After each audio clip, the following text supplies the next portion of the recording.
ಇನ್ನು ಮುಂದೆ ನಿಮ್ಮ ನೆಚ್ಚಿನ ಧಾರಾವಾಹಿಗಳ ಫುಲ್ ಎಪಿಸೋಡ್ಗಳು ಸನ್ ನೆಕ್ಸ್ಟ್ ಆಪ್ನಲ್ಲಿ ಮಾತ್ರ. ಇಲ್ಲ, ಏನಾದ್ರೂ ನಮ್ ವಿಷಯ ಆದ್ರೆ ಯಾವಾಗ್ಲೂ ಭಾಷಣ ಮಾಡಕ್ ನಿಂತ್ಕೊಂಡ್ಬಿಡ್ತಾರಲ್ಲ. ಈಗ ಅವರು ಸಮಸ್ಯೆಯಲ್ಲಿ ಸಿಕ್ಕಾಕೊಂಡಾಗ ಅದನ್ನ ಹೇಗೆ ಹ್ಯಾಂಡಲ್ ಮಾಡ್ತಾರೆ ಅಂತ ನೋಡೋದಕ್ಕೆ ಕಾಯ್ತಾ ಇದೀನಿ. ಇಷ್ಟಕ್ಕೂ ನಾವ್ ಹೋಗ್ಬಿಟ್ಟು ಅಮ್ಮ ನಿನಗೇನ್ ಸಮಸ್ಯೆ ಅಂತ ಕೇಳಿದ್ರೆ ನಮ್ಮ ಹತ್ರ ಹೇಳ್ಬಿಡ್ತಾರೆ ಅನ್ಕೊಂಡಿದೀರಾ?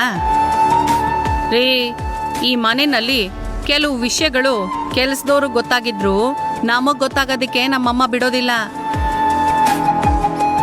ಹಾ, ಆಫೀಸಲ್ಲಿ ಏನ್ ನಡೀತಿದೆ ಅಂತ ಅಖಿಲಂಗೆ ಫೋನ್ ಮಾಡಿ ಕೇಳ್ಬಿಡ್ತೀನಿ. ಕೊಡ್ರಿ ಇಲ್ಲಿ. ಬೇಡ ಶಕ್ಕು. ಯಾಕ್ರಿ ಬೇಡ? ನೋಡೋ, ಇಷ್ಟು ದಿನ ನಮ್ಮ ಫ್ಯಾಮಿಲಿಯಿಂದ ಈ ಮನೆಯಲ್ಲಾದ ರಂಪಾಟನೆಲ್ಲ ಕ್ಷಮಿಸಿ ಅತ್ತೆ ನಮ್ಮನ್ನ ಇಲ್ಲೇ ಇರಕ್ ಬಿಟ್ಟಿದ್ದಾರೆ. ಅವರು ಒಳ್ಳೆ ಮನಸ್ಸಿಗೆ ನೀನು ಕೆಟ್ಟದ್ದು ಬಯಸ್ಬೇಡ.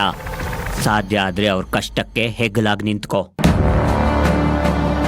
ಅದು ಬಿಟ್ಟು ಅವ್ರ ನೋವಿನ ಬೆಂಕಿಲಿ ನೀನು ಚಳಿ ಕಾಯಿಸ್ಕೊಳಕ್ ನೋಡ್ಬೇಡ.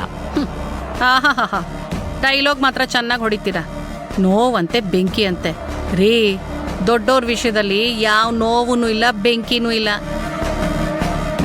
ನೋಡಿ, ಎಲ್ಲ ದುಡ್ಡಿಂದಾನೇ ಸರಿ ಮಾಡ್ಕೊಂಡ್ ಬಿಡ್ತಾರೆ. ಕೇಳದೆ ಇದ್ರು ಬಂದ್ ನಿಂತ್ಕೊಂಡು ಭಾಷಣ ಬಿಗಿಯೋದಕ್ಕೆ ರೆಡಿ ಆಗ್ಬಿಡ್ತೀರಾ ಅಲ್ವಾ? ನಿಮ್ಮ ಹತ್ರ ಹೇಳೋದು ವೇಸ್ಟ್. ನಾನೇ ಏನಾದ್ರೂ ಮಾಡ್ಕೊಳ್ತೀನಿ.